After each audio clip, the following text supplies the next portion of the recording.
Hey, have a blessed Palm Sunday po mga kabiyahero. Ito po yung simula ng ating mahal na araw.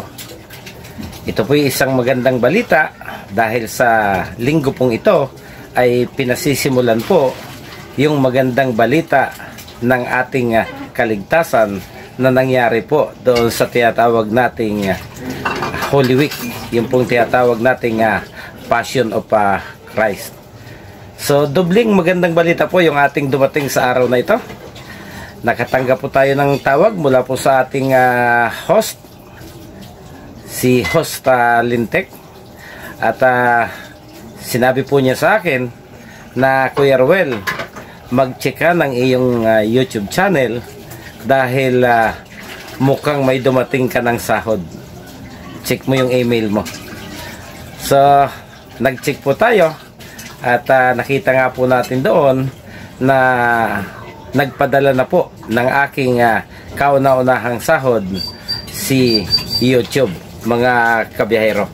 So, sa araw po na ito, ay hayaan niyo pong isa-isahin ko sa inyo ang mga magagandang balita na dumating sa buhay ko mula po noon tayo ay sumabak sa pag-YouTube, mga kabiyahero.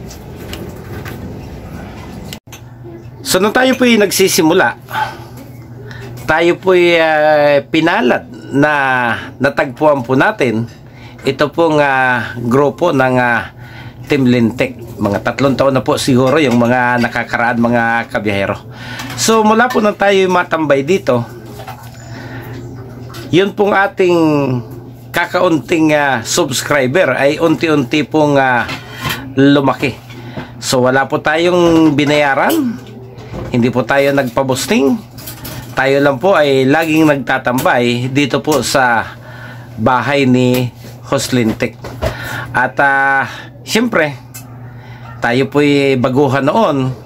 Kung kaya't bago po tayo napasok dito kay Team Lintek, ay tayo po'y may mga napuntahan na rin na ilang mga vlogger na nag-ambag po ng kanilang contribution na mapalaki po yung ating bahay.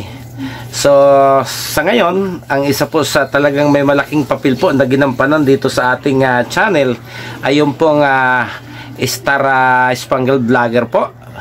Yan po yung channel ng aking pinsan na si Star Rivera. So, salamat. Shoutout sa iyo, Ate Star.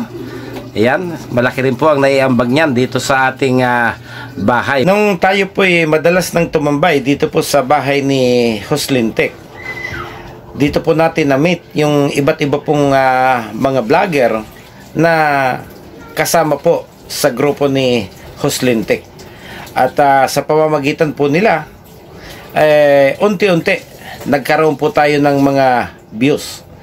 Pero dahil nga po medyo may katigasan po yung ating ulo, ayan, puro upload lang po tayo, lumaki po yung ating bilang ng subscriber, pero magugulat ka po, wala po talagang views. Halos mga muti po tayo saka pupunta sa iba't ibang mga malalaking channel, nakikipagdikitan po tayo, pero talagang wala ho talagang views.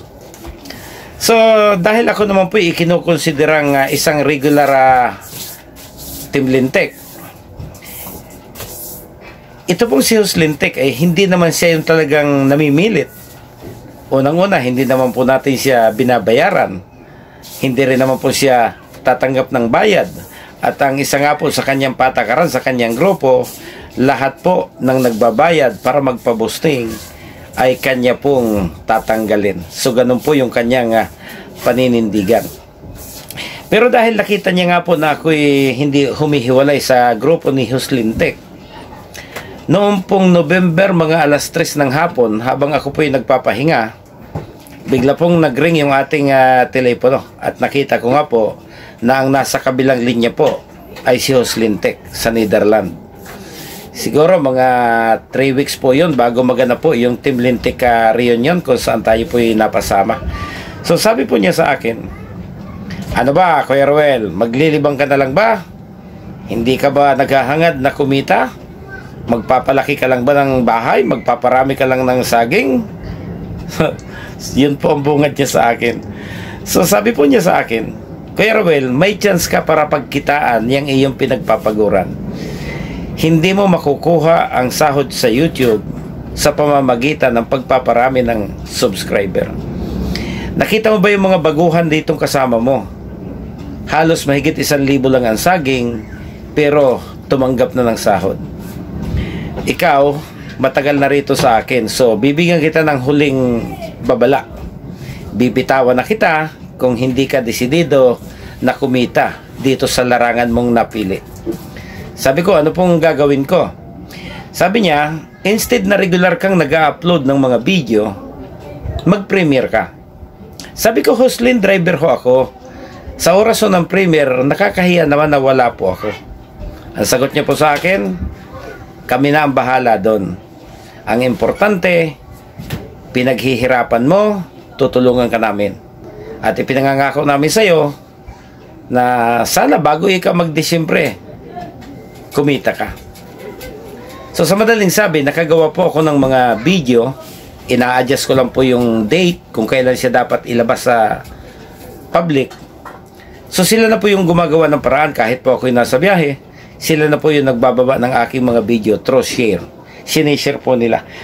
After 1 week po nung mag-check po ako sa aking dashboard, ang laki po ng inilaki nung akin pong watch hour. At malaki rin po yung pumapasok na income.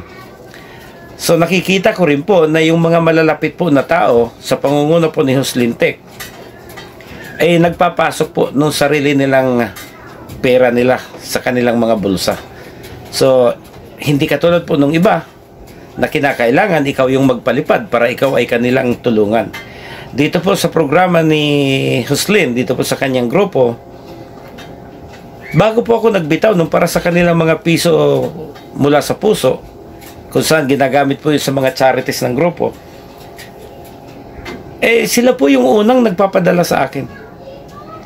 Marami na po ang nagpadala, at dahil nga po lahat sila halos ay nasa abroad, ay siyempre iba rin po yung kwintada. So sa madaling sabi po, ito po yung aking ikinikwento sa inyo, hindi para ipagyabang, hindi ko po ito sulong achievement, hindi po tayo famous, pero dahil nandiyan po yung mga taong katulad ni na Jocelyn Tech, yung grupo po ng Team Lintek, so sila po yung parang naging tuntungan ko para marating po natin ito. At kanina nga po, yung kinikwento ko kanina, dumating nga po yung email sa atin. Sabi ni Jocelyn, i-check mo yung phone mo at makikita mo doon na may biyaya ka nang dumating for the first time. At yung first time po na yun na ating matatanggap, although hindi ko pa po chine-check sa bangko, pero nasa email na po, nabasa ko na po, imagine, 3 taon po ako nang kai-standby. Nung ako'y bigyan na po ng warning ni Jocelyn na ako'y kanyang bibitawan kung hindi po ako susunod sa kanyang gusto. Last week lang po ng November yun nangyari. At nung i-check ko po noong Disyembre, supposedly dapat po qualified na po tayong sumahod. Pero nagulat nga po si Jocelyn at sabi niya, bakit parang hindi ka na-email kung may sahod ka na? So dinouble check niya po. At ang isa pong nakita nga doon ay hindi po kumpleto yung aking tungkol sa tax account. So importante po yun kay YouTube, kung kaya't yung pong aking tax account ay tinulungan niya po kung ito ay maisaayos. At in the rest, so ayan, natanggap na po natin yung email na tayo po ay mayroon na pong biyaya na natanggap. So muli, sa mga makakapanood po ng video na ito, kung gusto nyo pong mangyari sa inyo yung nangyari sa buhay ko, na kahit hindi po tayo sikat, nagkaroon po ng pagkakataon na sumahod kay Lolo, puntahan nyo lang po ang YouTube channel na yan at Lintek. Ayan, Lintek lang po ang dating, pero Lintek po yan kung tumulong sa kanyang kapwa. At ako na po yung isang magpapatunay niyan. Sila po yung nasa likod kung bakit nagtuloy-tuloy po na ako'y kumita dito kay Lolo. Maraming salamat po. hindi pa po dito nagtatapos ang lahat.